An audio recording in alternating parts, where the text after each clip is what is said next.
Muy buenas noches. Mi nombre es Blanca Azucena García Manrique. Soy estudiante de la Corporación Universitaria Republicana con código 106611-0.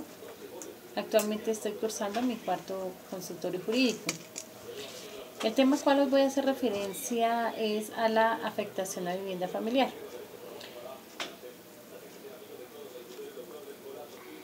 La afectación a vivienda familiar es una figura creada por la ley para proteger la vivienda en la que reside una familia, de tal manera que dicha vivienda resulte inembargable, excepto en los casos contemplados por la ley.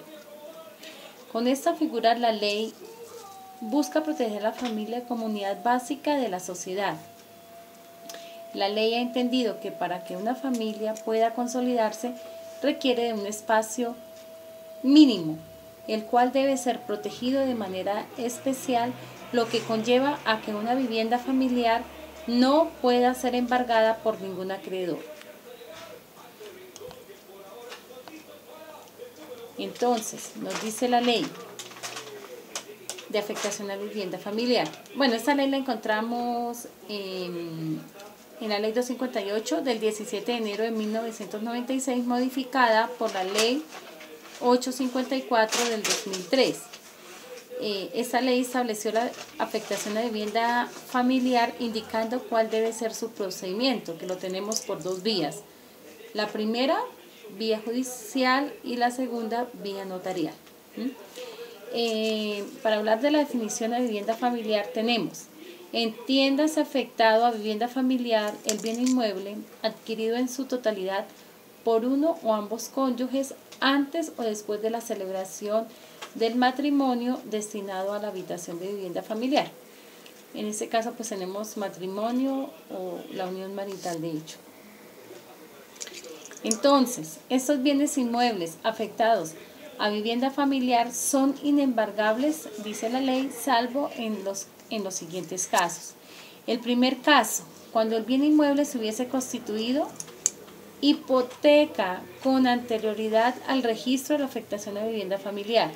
Y en el segundo caso, cuando la hipoteca o la mejora a la vivienda se hubiera constituido para garantizar dicho préstamo. El inmueble afectado a vivienda familiar solo se puede embargar si se hipotecó con anterioridad a la fecha que se hizo el registro a vivienda familiar. Y por supuesto, en este caso, solo el beneficiario de la hipoteca puede solicitar el embargo. Se podría también embargar cuando la hipoteca se constituye posteriormente a la fecha del registro de la afectación a vivienda familiar, si dicha hipoteca se constituyó para adquirir ese bien inmueble o para construir o para mejoras de su vivienda. Es esta la razón por la cual algunos bancos no aceptan como garantía un bien inmueble con afectación a vivienda familiar, puesto que en caso de que el deudor no pague, no le podrá embargar la vivienda familiar. Otro aspecto importantísimo de esta figura es que para poder vender un inmueble a vivienda familiar se requiere de la firma del otro cónyuge. Esta cancelación de afectación de vivienda familiar pues se hace mediante escritura pública.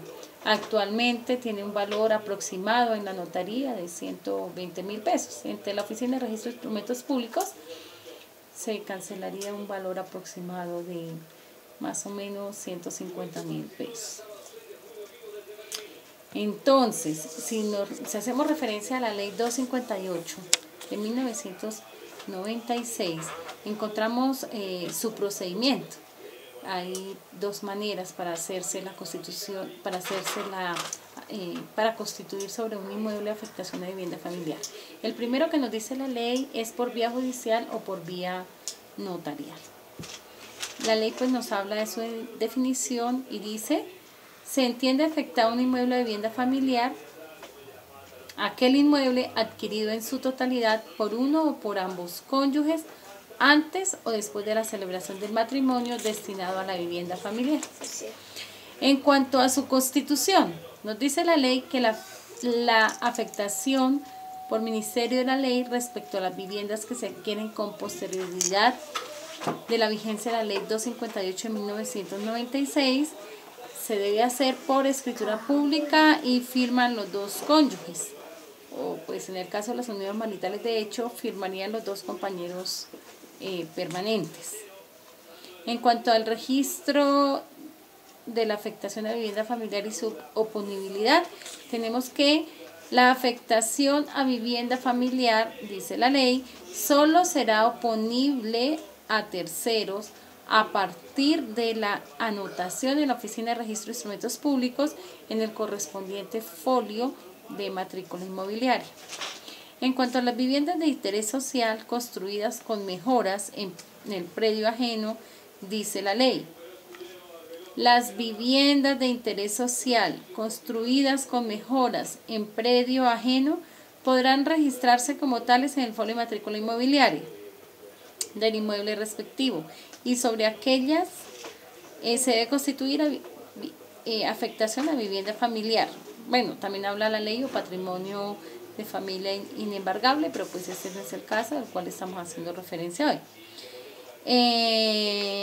En cuanto a la inembargabilidad y excepciones, los bienes inmuebles bajo afectación a vivienda familiar son inembargables salvo los siguientes casos que anteriormente pues habíamos hecho referencia, que dice que cuando el bien inmueble se hubiera constituido hipoteca con anterioridad al registro de la afectación a vivienda familiar, ¿no?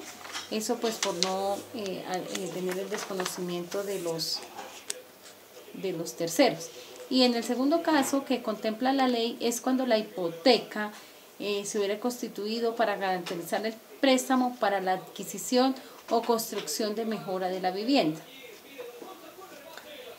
En otro de los numerales de la ley 258 de 1996 hace referencia a la enajenación o constitución de gravámenes. Nos dice la ley que en cuanto a los inmuebles afectados a vivienda familiar, solo podrán enajenarse o constituir gravamen sobre ellos con el consentimiento libre de ambos cónyuges, el cual se entenderá expresado con su firma. Aquí tenemos algo muy importante, es la obligación de los notarios al momento pues de alguna enajenación o constitución del gravamen. Es muy importante hacer la indagación al vendedor sobre si el inmueble se encuentra afectado a vivienda familiar. Si se encuentra afectado, requerimos de la doble firma. También al comprador. Al comprador hay que indagársele sobre si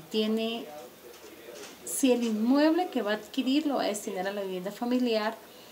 En el caso afirmativo, si lo va a afectar a vivienda familiar, si lo afecta, puede firmar él solo. Si no lo afecta, necesitamos de la firma de su esposa o su compañera permanente, dando su consentimiento de que no lo va a afectar. Aunque la ley, pues por Ministerio de Ley dice que se debe afectar por un inmueble, solamente un inmueble. Pero también la ley contempló que en el evento que no lo quiera afectar, su cónyuge puede dar su consentimiento. De igual manera, cuando se vaya a constituir un gravamen, debe esa esposa o esa compañera o ese esposo o esa compañera o compañero permanente firmar la escritura pública dando su consentimiento. Dice la ley que aquel notario que no haga la respectiva indagación incurrirá en una falta grave y este negocio jurídico tendrá una nulidad. En cuanto al levantamiento y la extinción de la afectación a vivienda familiar, la cancelación o el levantamiento, como se llama levantamiento, dice la ley que se debe hacer mediante escritura pública cuando los cónyuges están de mutuo acuerdo. Cuando por muerte de uno de ellos o que mueran los dos, también por vía judicial se puede hacer esa cancelación o afectación a vivienda familiar. Pero si hay hijos menores, estos hijos menores pueden poner oponibilidad, pero hasta que cumplan la mayoría de edad. Una vez cumplan la mayoría de edad, pues ya no surtiría efecto y ya se levantaría esta afectación a vivienda familiar. En cuanto a la expropiación, pues ya sabemos, en la expropiación el juez, pues dentro de sus funciones que tiene, él podría cancelar esa afectación de vivienda familiar para luego proceder a la expropiación. En cuanto al procedimiento notarial, dice la ley que cuando sea necesario constituir, modificar o levantar la afectación de vivienda familiar, el cónyuge interesado acudirá ante un notario del domicilio de la familia con el objeto de tramitar su solicitud con citación al otro cónyuge. Si ambos cónyuges estuvieran de acuerdo, se procederá a la constitución, modificación o levantamiento de la afectación de vivienda familiar mediante escritura pública. En el evento de no lograrse el acuerdo, podrá constituirse ante un juez de familia. Bueno, muchas gracias. Eso es todo por hoy. Les agradezco mucho y que tengan una feliz noche.